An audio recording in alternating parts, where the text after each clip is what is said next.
regarding both the City Hall and the regional airport.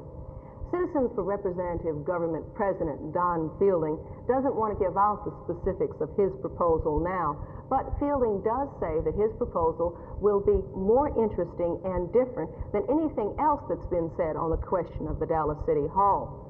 That uniqueness may be hard to come by because there's been lots of discussion, argument, and work on the Dallas City Hall.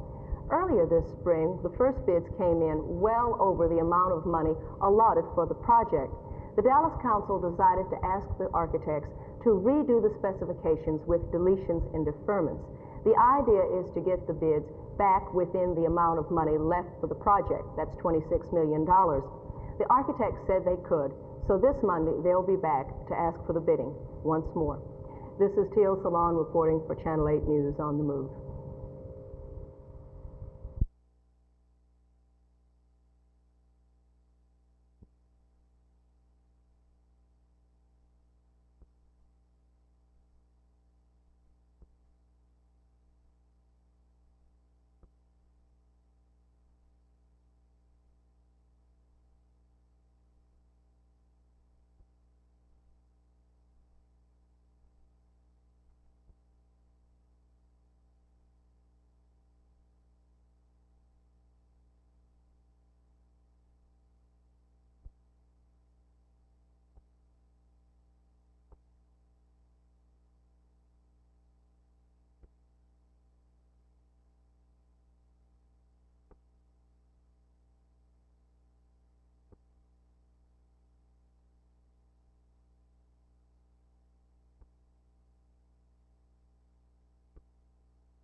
A second attempt at bidding on this building, the Dallas City Hall, will be asked of the Dallas City Council this Monday. That same afternoon, a separate, reportedly substantial proposal will be made regarding both the City Hall and the regional airport.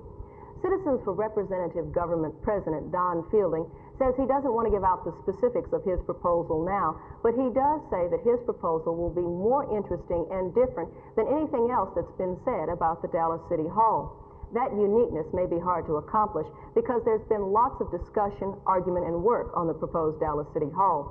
Earlier this spring, the first bids came in well over the amount of money allotted for the project.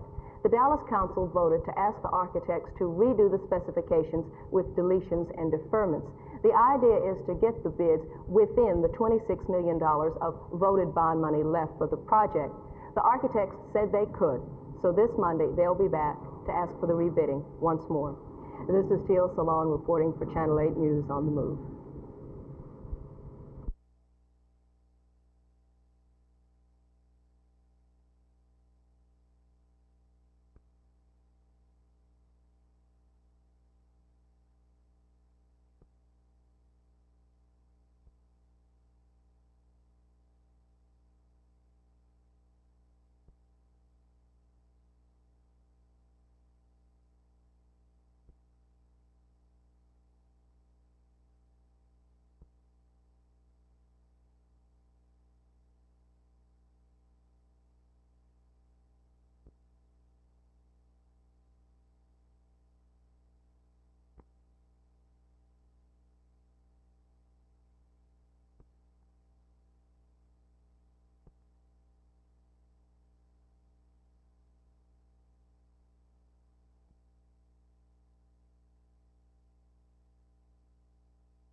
There was some description that they had to clean house, the Republican administration, and get out some of the same old entrenched bureaucrats.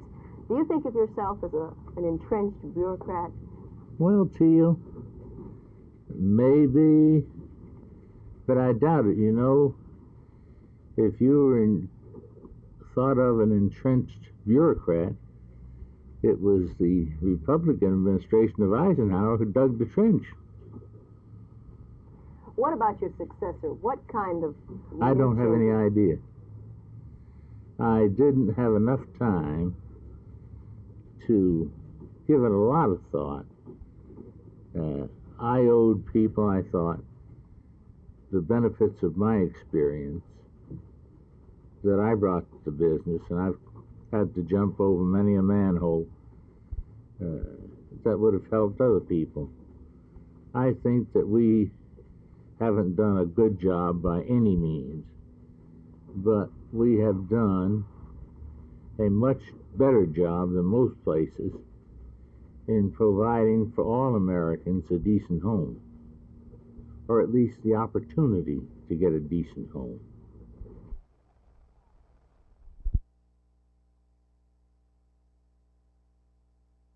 Now, I would have to take a little time to think about that. I certainly, personally, don't think that it is an ordinance that would be easy to enforce, because I personally use the parks for exactly what this ordinance say I shouldn't use it for, except, as Mr. Bickley often says, we don't look at the first part before we start reading the restrictions.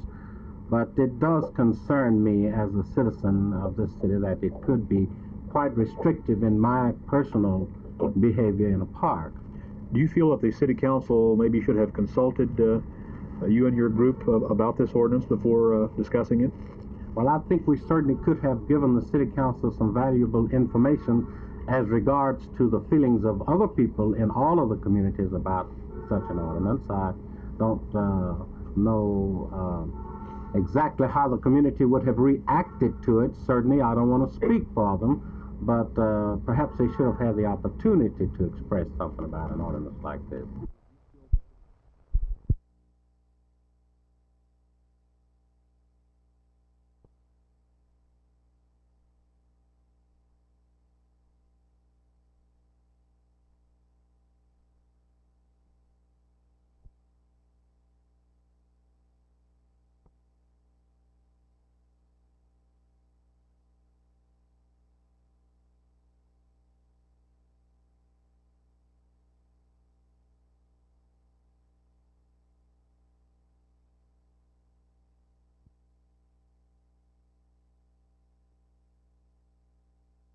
The Weathermen, SDS, the revolutionaries, the radicals, all those. We're trying to expose them for what they are. Now, we must keep in mind we've always had this class of elements with us, and we will always have them with us. So we're trying to reveal them, and I intend to speak about it here at the convention this afternoon. I like to say that there's just about 3% of them, not more than 5. 95% are good sound. Now, these 5%, those who destroy the ROTC building, take over the president's office, bring the guns upon the campuses, those like the Kent University that incited the riots, until we class them as common criminals, get them out of these colleges, after they're proven guilty now, kick them out of these colleges, keep them closed, the colleges closed, reopen them, and don't let these radicals get back in, because they're truly trying to destroy our way of life.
We not only feel that but we know that there was a violation of our civil rights of the Mexican Americans involved in the Lake Worth incident on June the 6th.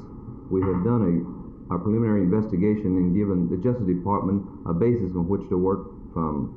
We didn't want to just holler police brutality and not have any evidence available for the Justice Department. We have documented all the witness statements and all the complainants that were involved in the incident to present to them with our formal complaint. Technically speaking, this is a violation of the 241 and 242 of the United States Code.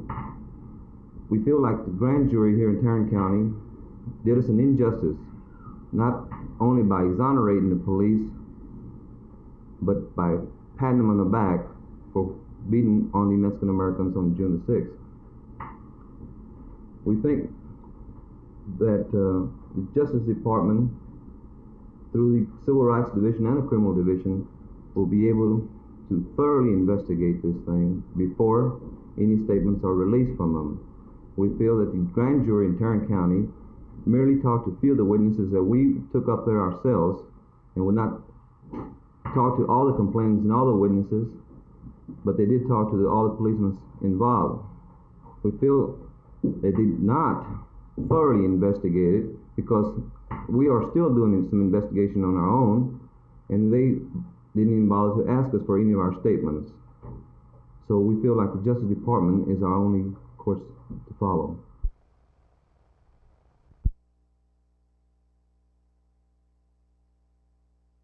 In accordance with my dispatch 281728 of May 1970 and Chief Naval Reserve Force Dispatch 012220 June 1970, you are hereby ordered to place in commission Naval Reserve Fighter Squadron 202. You are authorized to take command of this squadron immediately upon receipt of these orders for administrative and operational purposes. They will always.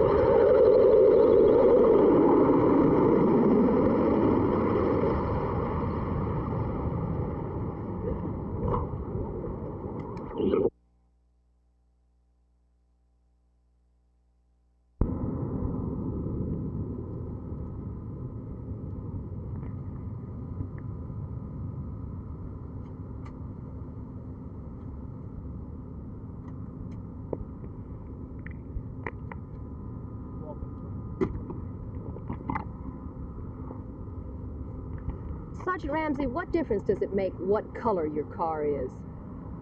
Well, actually, it makes no difference in itself. Otherwise, what we tried to do with this car is to create a professional-looking car with an appeal to it. I think it's time for a change. Now, whether everybody agrees with me, I don't know. What kind of image are you trying to achieve with the new color, and this color in particular? Why did you pick it? Well, you notice that it's got blue, gold, and of course of the chrome. And principally that's the three basic colors of our uniform: blue, gold, and silver. So as a total overall image to blend in with the officer uniform and the whole image itself is to use the three basic colors. The chrome is already on the car, and use the blue and the gold.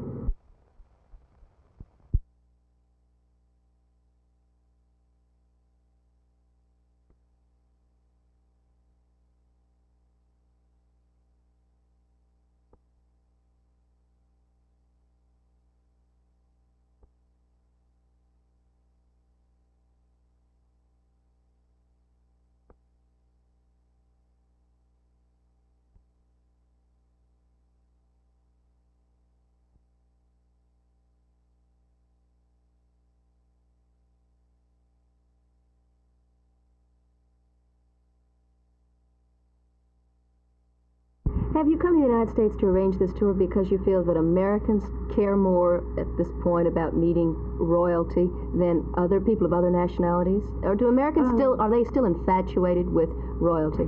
I don't think they're infatuated with royalty, but I think they're quite very interested in Blondie because of the historical association. Because after all, it's a family with a terrific history behind them, things that happened in the past, things that shaped Europe and indirectly also America.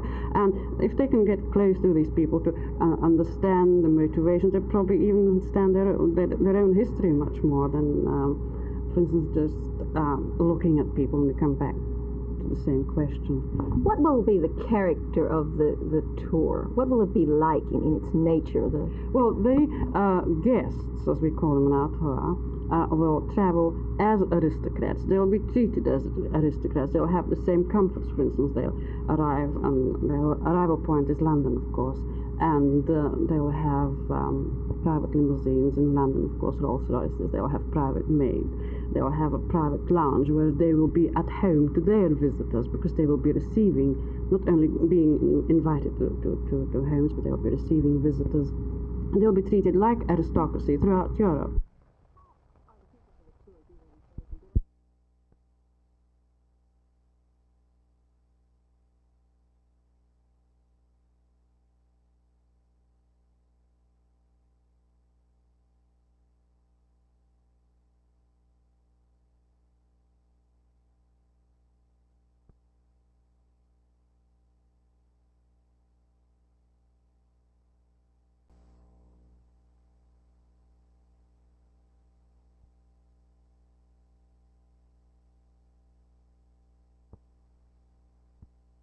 For example, we are prepared to use a moderating influence on the second and third year wage increases, providing that we get full cost of living protection in the contract as we used to have from 1948 until 1967.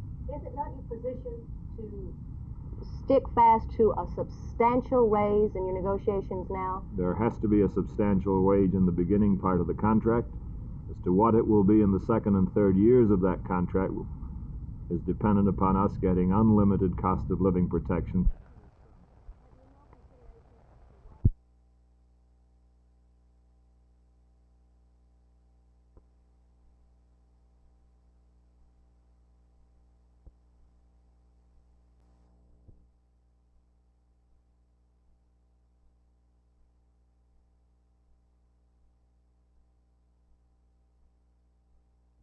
We're going to show you problems of all kinds throughout the city of Dallas, but we're going to primarily stay within our boundaries of the Oak Cliff area. You'll be seeing junk cars in yards, junk cars on street, weeds all over the place on public property as well as private. You'll be seeing litter scattered throughout the city on public property, on the parks, and on the various thoroughfares throughout the city and on private property. Just what does the Oak Cliff Chamber of Commerce plan to do about these things?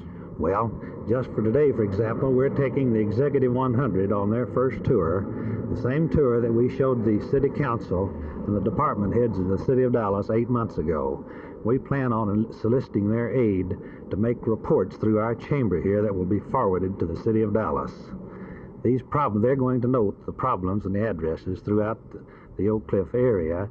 We'll solicit these, pick them up once a week, take them down to the city. They'll process them through the city administration, the correct department, and see if they can correct some of these problems.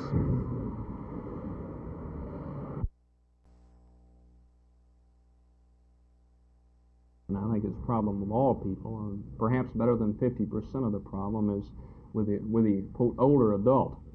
There are many forms of drug abuse. We have too many of our women that take a pill to get up by, one to get through noon by, one to get the cocktails by, and then one to put them to sleep by at night. Now, this is just as much drug abuse as smoking pot. How are you as an organization going to go about helping educate the public against this? The University of Texas was the only pharmacy school in the nation that received a grant to establish a drug education center in San Antonio. Now, this drug education center is going to be educating the educator. These are the people that are going to be teaching in our schools, especially on the lower level, in order to bring this problem to the parent. We're having to go through the schools in order to get to the parent.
We hope that the City Council will leave the library issue on the coming up bond issue. We feel that a new central library is necessary, and we feel that the voters, after having a few months to discuss it, should have the chance to express their opinion.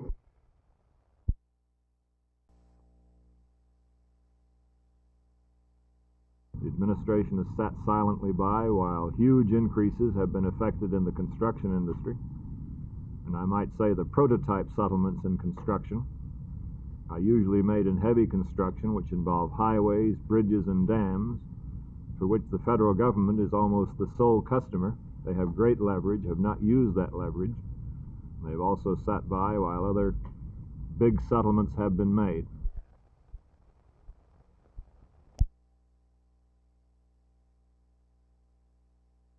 The Neighborhood Alert Program is a study that the Chamber made some 3 years ago of deterioration within our city of Dallas. And our Chamber decided to do something about these deteriorating problems in the city of Dallas. And we organized what we call the Neighborhood Alert Program to help change some of the problems and correct some of the problems of the city of Dallas.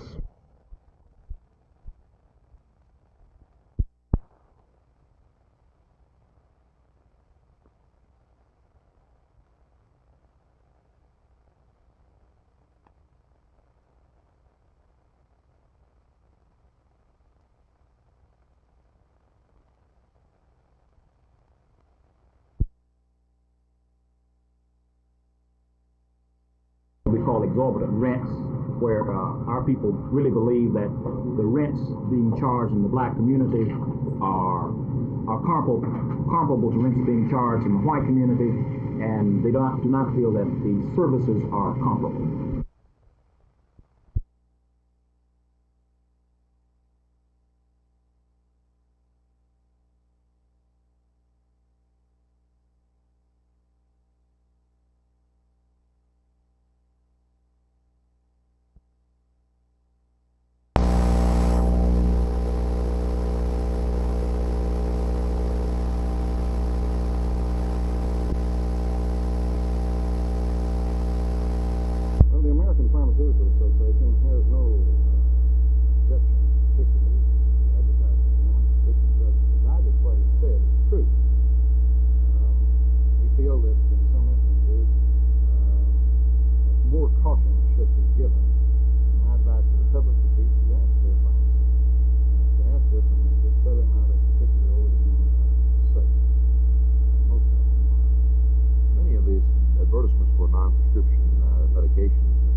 It is, instead of $7.5 million, our share going to be $28 million. Now this is quite a bit of difference. This is almost as much difference as the entire City Hall would cost in excess of what had been voted for it.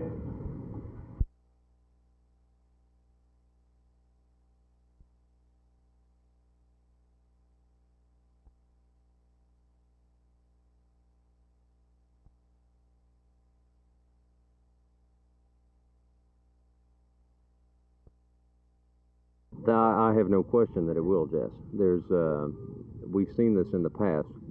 Our major purpose is to keep the youngster in school and to give him an opportunity to learn to work with other people and to learn job skills. But we have seen many successes during our past 5 years, and we continue to see them when our enrollees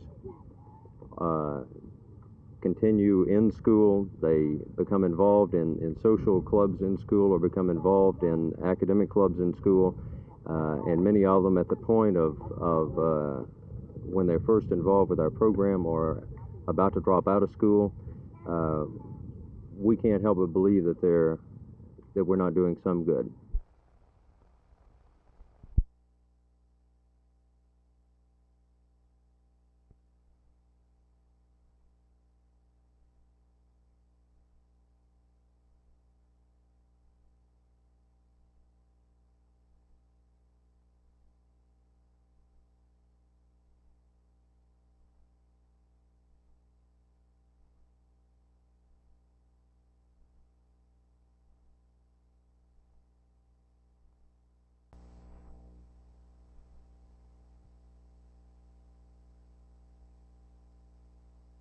I felt like the cost of living had increased some 6%, and we were reducing the amount of take-home pay that these people have. Sometimes people in this capacity don't worry as much about people making $400 and something a month as they should. We committed, I felt, the entire court committed ourselves when we passed the classification system, which I made the motion on that too, that if the cost of raise income was necessary, that we would support it, and that it would not be a part of the classification system.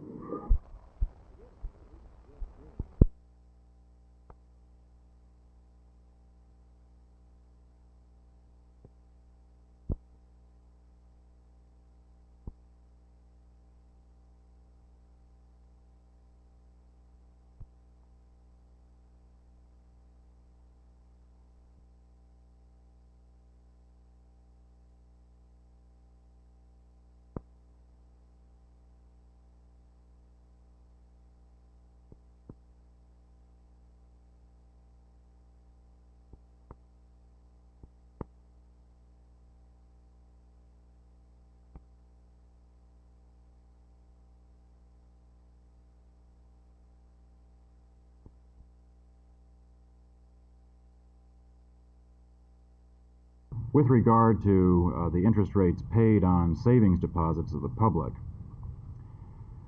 the administration has stated before that it would like to move to a system in which there are no federal rate ceilings and where banks and savings and loan associations would be able to pay what their earnings allowed in the form of interest rates or higher interest rates on deposits. This would be allowing interest rates to find their own level in a competitive market, would it?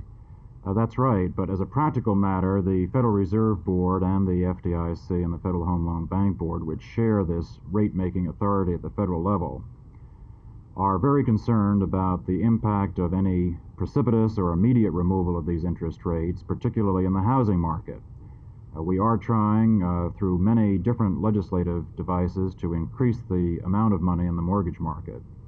And we would be afraid that removing interest rate ceilings right now on deposits would result in a significant shift of assets from savings and loan associations and savings banks into the commercial bank system or into the securities markets, and therefore away from institutions which have traditionally financed housing in this country. And we are concerned enough about that I would expect those ceilings to remain in effect for some time yet. This matter to a referendum of the voters prior to any such bond election? Yes, I think that the voters certainly have the privilege of knowing what's going to be done with their tax money. I think that if that is done, however, the voters need to have all of the facts pertaining to the selection of a site for a central library before them. Second, the library board proposed a site, or a site location committee of the board proposed a site, which was downtown. Immediately, about 50% of the people were proponents of the downtown site, and approximately 50% of the people were proponents of the Amon Carter Square site. We feel like that we have lost about half of the 53% of the support as a result of the site location controversy.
We feel that these are much more, should be much more reflective of what our bids will be now than the estimates that we made last spring.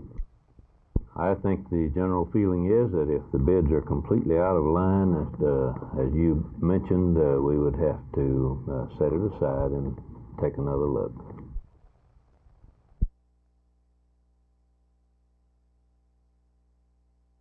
To pass the motion that was presented this morning would effectively junk the job classification system and would also mean that the construction on the district attorney's offices would be subjected to an inordinate delay of at least 6 months.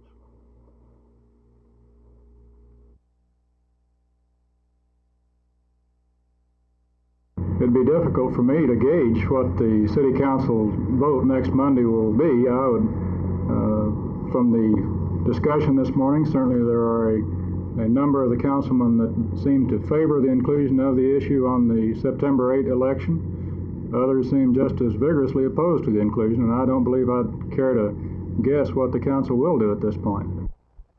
On June the 12th of this year, after presenting the library proposition and other CIP propositions to the public at large, it was reported to us that 53% of the people favored the library proposition. 47% were opposed to it.